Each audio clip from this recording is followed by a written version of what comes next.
Welcome to the Epcotian Adventure, a podcast where we talk about all things Disney, but we're Epcot-centered. including tips and tricks, festivals and favorites, and the very latest in our rankings and reviews. But we're still old enough to remember. This is episode 105, This or That, the Mexico Pavilion at Epcot. Or, Happy Cinco de Mayo. Let's go to Epcot. So now, please remain seated, keeping your hands, arms, feet, and legs inside the podcast as we embark on our Epcotian adventure.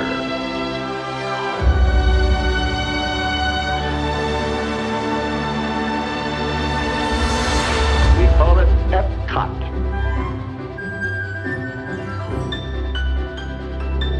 Howdy, folks, and welcome to episode 105 of the Epcotian Adventure. I'm Rod. And I'm Sue. And today we're back at Epcot and we're going to Mexico because, hey, happy Cinco de Mayo. It is Cinco de Mayo today. Happy Cinco de Mayo, all.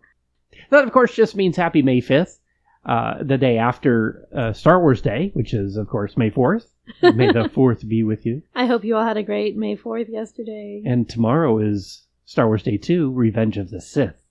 6th, May 6th. Revenge of... No, that doesn't work. Yeah, Revenge of the 6th. That's Is that right? thing. Yeah, I like that. Okay. Anyway, today we're going to do a little game called This or That we've done a few times before, and it's basically going to be informational, but also fun. And we're going to talk about differences in opinion here of things that we would or would not do, or do just maybe because it's a little bit better than the other one, for things at Mexico at Epcot. Yeah. That works. Let's do that. Sounds like fun. We're kind of flying by the seat of our pantalones here, and we're just going to go with it. Originally, this was just going to be informational about Epcot, but That was boring. So Even had this great idea. It's not boring. We're going to talk about things at Epcot, at Mexico, but in a fun way. Yes. We actually adore the Mexico Pavilion. It is one of my favorite pavilions. I think it's one of yours, too. It is. It's an opening day pavilion from World Showcase. I mean, it's one of the classics that everybody always remembers about Epcot because it's so unique. It sits in a pyramid. It's indoors. It's air conditioned. It's dark. This is a great place to go if you're getting a migraine. Let me tell you that. It is Unless the mariachi loud. band is playing inside, Well, because that it's a little loud. Yeah, that's true. Thank heavens the mariachi band tends to play outside nowadays, and it's not quite as loud except for all the screaming kids because, you know, the high-energy ride that is in the attraction. Well, we'll talk about all that in a few minutes. It's not really a high-energy ride. It's a nice place to sleep, actually. No, it's a nice boat ride. It is. Very nice. Now, I, in the past, have questioned whether this pavilion is housed within a pyramid or a ziggurat. We call it a pyramid. I think it's more of a ziggurat shape. So I looked it up. And it says, Mexico Pavilion's pyramid is 36-foot tall structure, and it mimics the architectural style of Mesoamerican pyramids. And it specifies that while it does resemble a ziggurat, it is mostly due to the usage of it that makes it different. So pyramids were used for various purposes, including temples, palaces, tombs. They often have ramps or stairs that lead up to a platform, which the one in Mexico Pavilion does. And a ziggurat was mostly religious uses and often housed the temple on the top. So it's, one or the other, but we're going to go with pyramid. That was your lesson for the day. You're welcome. So there's all the informational stuff we were going to talk about anyway, right there. So As your body grows big, Your mind must flower. It's great to learn, cause knowledge is power. So let's play the game. Let's do it. This or that. I'll start with number 1. This one's an easy one. Do you start or end with Mexico? Now, there's really only one answer to this question. Yeah, your team left or team right? Now, if you are not familiar with the layout of the countries in Epcot, this is at the back half of the park, and Mexico is the very first one on your left if you are coming from the entrance of the park. So there's a widely known debate of if you start in Mexico or you start on the right-hand side, which is Canada. The only correct answer is Mexico. You start in Mexico. Well, unless you come in through the International Gateway, then left is the UK and right is France. That's true, which And makes even it very then- difficult to start or end in Mexico. That's very true. There, the right answer is right to France. So, hey, That is true. go figure. It's clockwise or counterclockwise. My suggestion is what Sue said, left. Yes, you start in Mexico. We are definitely Team Mexico. Absolutely. So let's move on to what may be the most important question that you will face in the Mexico Pavilion. Do you get a margarita outside at Choza de Margarita? Or do you go inside to La Cava del Tequila? So the main difference here, Choza de Margarita has pre-made margaritas. So this is your frozen variety. They are very good. Their tricolor margarita is one of my favorite drinks in all of Epcot. However, La Cava is a complete tequila bar where you can get, that avocado margarita. And what was the one you said you knew about, the secret one from NPH? That was, it used to be on the menu, and it is not currently on the menu. That was called the Black Magic. And it was a spicier margarita. I don't even have the ingredients on me because it's not currently on their menu. So that was totally interesting, but it was on there. I would bet that they would still make it for you. Yeah, as long as they have the ingredients. Yeah, because it was popular. But I would go 100% for that avocado. I've been wanting to try that avocado margarita, and I never have, because every time we've been, it's been a festival, and I get the festival margarita. Because I cannot pass up a limited edition anything. I would have to agree with La Cava, just because they also have some good noshes. You know what? No, I'm gonna go against the grain here. I'm gonna take that back, because I really do like the tricolor margarita outside, but I also love the street corn. Yes. And the empanadas. So, I'm gonna go outside. So you go inside and get yours and get a table. I'm gonna grab mine from outside, and I'll come in and sit down. Now, you can get chips and guac at the outside one as well. So if that is swaying you, you can get that at both locations. But yeah, that street corn is a game changer. Maybe I should change my mind. But I don't know. The Dos Hombres Avocado Margarita is considered world famous now. So, I mean, that's a thing. And it's made with Dos Hombres Mezcal, melon orange liqueur, fresh avocado, lime juice, hibiscus salt rim. And it is absolutely delicious. I can't wait to try it one of these days. I will actually... All right, you swayed me. Now I'm back to La Cava. You know what? We're going to have to give this one a toss-up. Okay, let's grab the street corn from outside and go get a table at La Cava. There we go. There you go. This Done. one's a toss-up because there's really good things about both of those. La Cava is the one that generally has the longest line because there's very few people serving you and very few people making. So you have to wait for the drinks to actually be made there. And if you want to sit down at a table, there are very few tables. Well, there's none outside. No, I meant at La Cava. At La Cava. I was going to say outside you can sit on the steps. And that's and about, but either way, you're outside. Or it's trash can table time. Yes, exactly. Thank you, Mammoth Club. All right, so number 2 is a toss-up. There's no wrong answer. I mean, except for, do you start around in Mexico? There's no wrong answer to any of these. Well, that's true. You can create your own adventure. Okay, number 3. Do you get a taco from La Cantina de San Angel or an empanada from Choza de Margarita? Oh my gosh. Okay. I took the street corn out because I already knew what the answer that would be the that, answer, clearly. And these are a little more apples to apples, I think. Now, the empanada does come with a side of esquites, which is like street corn, but in a little cup. So that kind of sways me. And their empanadas are absolutely delicious. But I love La Cantina de San Angel. I love the tacos. I love the nachos. Mm-hmm. I mean, a taco is just a more organized nacho, right? What's like Taco Bell? 15 different items with 5 different ingredients. Exactly. Just a different way of rearranging them. That is the beautiful thing about Mexican food. The one thing I really like about La Cantina de San Angel, in the morning hours before the restaurant opens, because it's next to or attached to La Hacienda de San Angel. Boy, that St. Angel guy, he gets around. Yeah. You can actually walk in the back doors that are right there at the cantina and sit inside the restaurant in the AC with the quick service food up until the restaurant opens. I love that. And there's literally no one in there because no one knows about that little secret. So don't tell anyone, okay? I shouldn't have said that. I should not have said that. I shouldn't have said that. It is clearly marked. It's not. We're not telling you to go backstage or anything. There's a sign that says you can go in when you're allowed to go in. So that is an interesting conundrum because I do like going in and sitting in the shade. At La Choza de Margarita, there is nowhere to sit. It's meant to grab and go. I think in this case, I'm going to give this one to La Cantina, simply because of the indoor seating and the bigger menu. just because they Now, have you said tacos. taco. I said tacos versus empanadas. They're both going to be really good. Yes. But I think that the tacos, along with the other items that you can get at the quick service for La Cantina, is going to win this one out for me. I think I'm going to agree with you on this one. And we're not talking street corn, Yes. because the street corn is the best thing in all of Epcot. For Right. us. All right, We one love of the it. best things. Okay. We're not biased at all. No. All right. This one, I have a feeling you're going to say neither, but you have to pick one. So we're going to do a little shopping. And would you choose to buy and wear a traditional sombrero or the Mexico Pavilion Mickey ears? Please don't make me choose this. You have to choose one and you have to wear one. Because I look dorky in both of these. I know. It's all about looking dorky. Get a margarita, you won't care anymore. The sombreros, I think, are colorful. They're pretty. They're huge and impossible to get home. So I'm going to go with the Mickey ears. That's just me.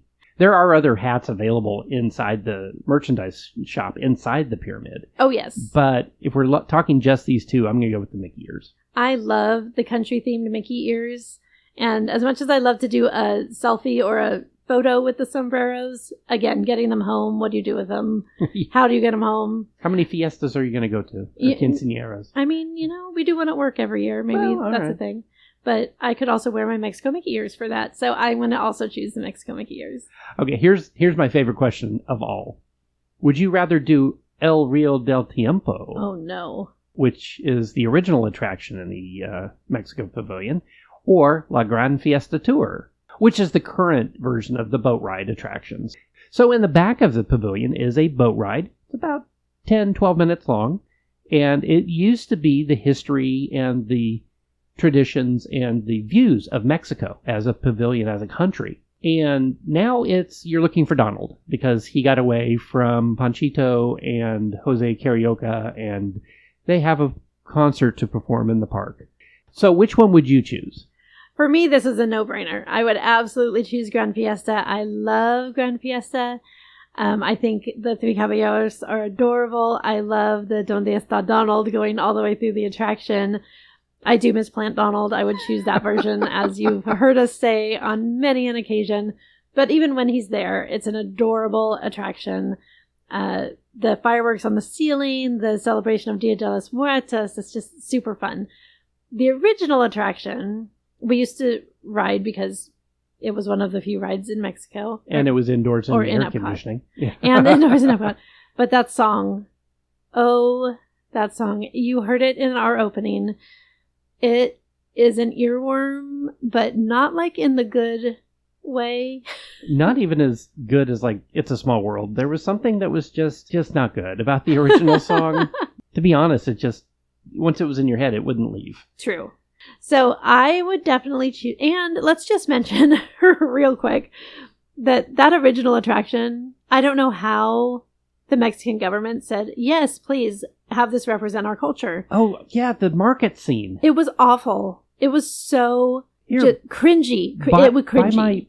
buy my stuff. Where are you going? Wait, come back. In each of those arches where now there's like Donald getting kisses from the senoritas and the cute little things that happen there. In all of those arches, there was somebody who was in line with your boat who was trying to sell you blankets or sombreros or tamales or something, and they would follow you from arch to arch. Wait, I make you a very good deal. It was so cringy. Yeah, not a good representation of the actual Mexican culture. Yes, the culture, the people, their love of life, their love of song and celebration and Love of food. love of food. Yeah, like all the good things in life that they celebrate, that you've been celebrating this whole time, and then to end with that, it was so bad. Yeah, we're going to give this one to La Gran Fiesta Tour. This definitely goes to Gran Fiesta.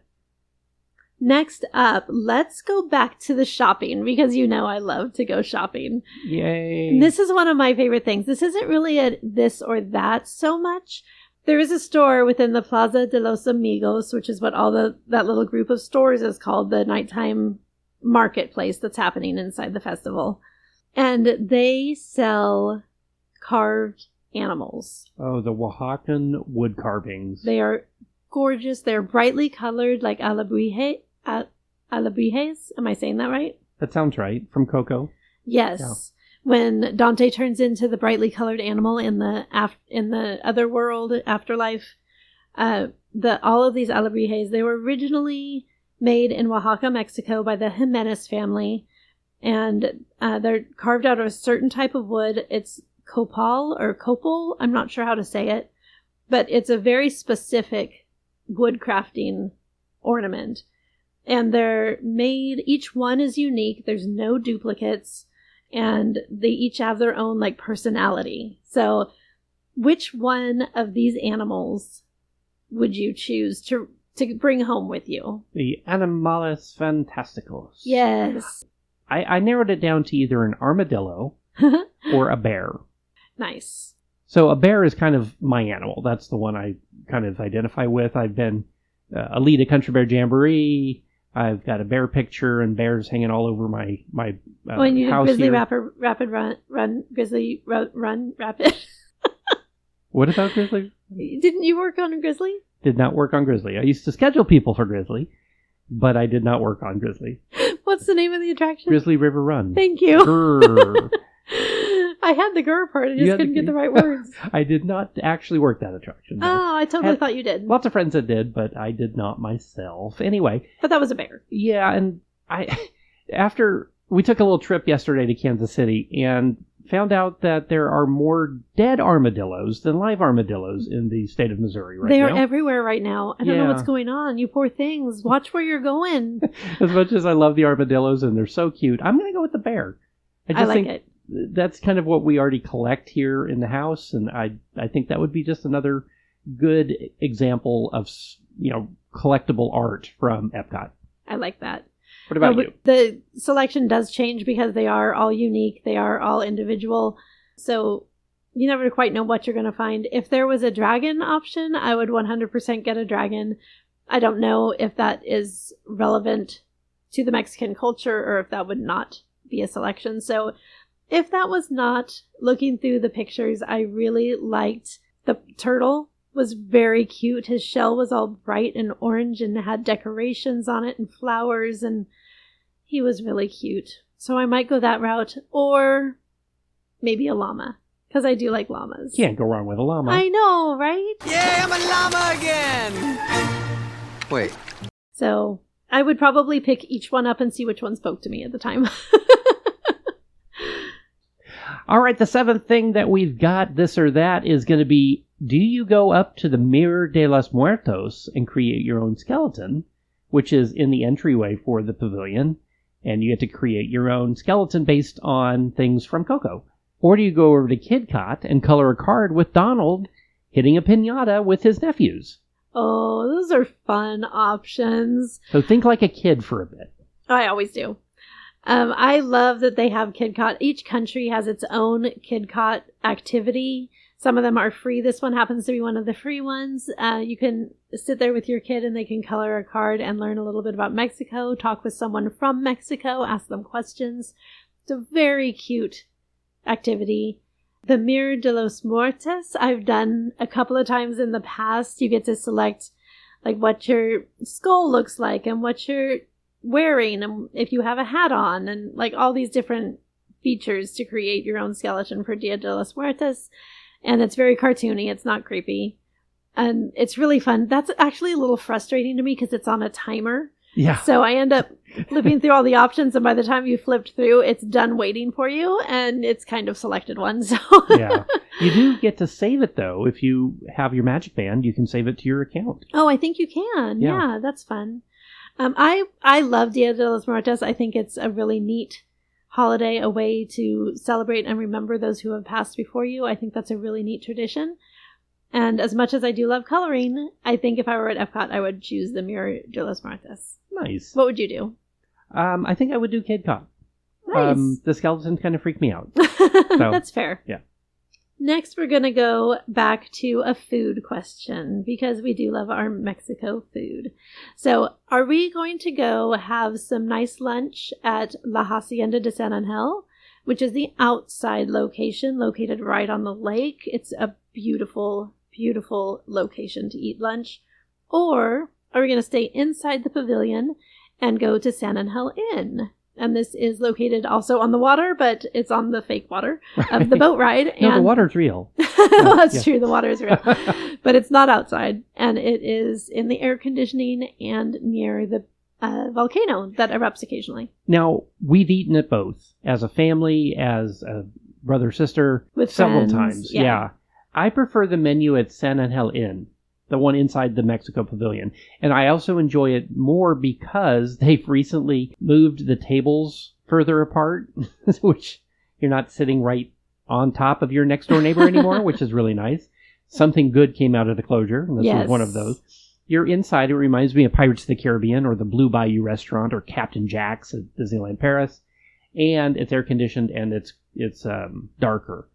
Just for me, the ambiance in there and the menu in there, I'm going to give this one to San Angel Inn. I love San Angel. I have chosen it as my favorite sit down at Epcot in a previous episode.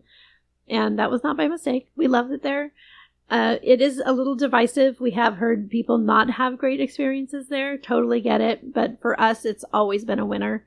I love the atmosphere in there. I think it is among the top atmosphere restaurants in all of Disney World. Agreed. I said it. Highly agreed. I just love it. And I do love the food in there. However, La Hacienda de San Angel, if it's a day where the breeze is blowing through those open windows and you're on the lake and their queso is incredible, I am going to go ahead and give it to La Hacienda de San Angel just to give it a little variety for what we're doing. Because either one could absolutely be the winner. So it's a toss-up. Yeah, you can't go wrong. You cannot go wrong with either restaurant. All right, lastly, would you go meet Donald in his cute little serape and hat? Or would you go watch Mariachi Cobre? Oh, I love both of these. Okay, so technically, this is so cheating.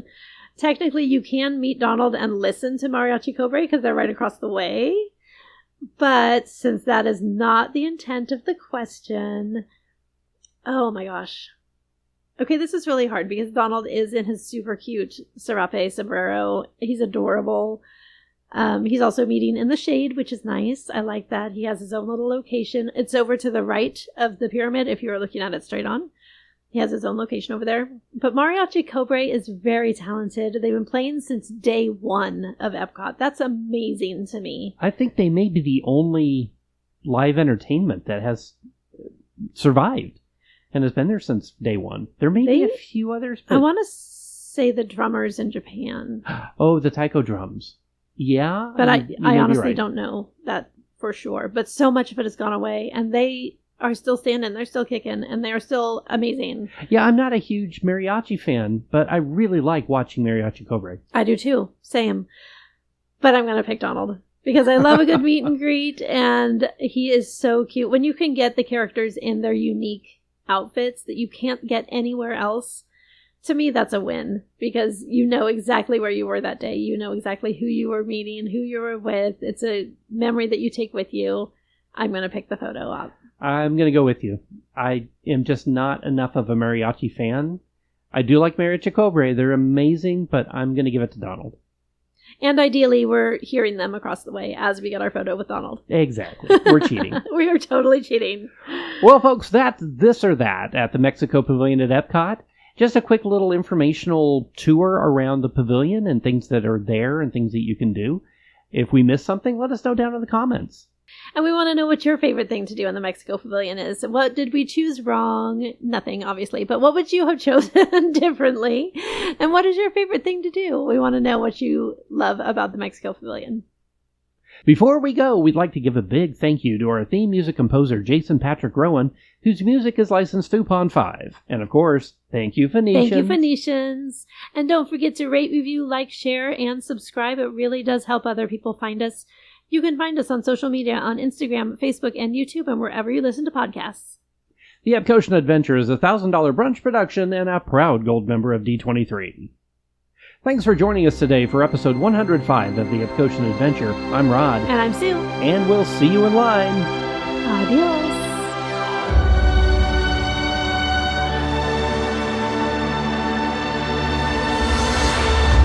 Thank the Phoenicians.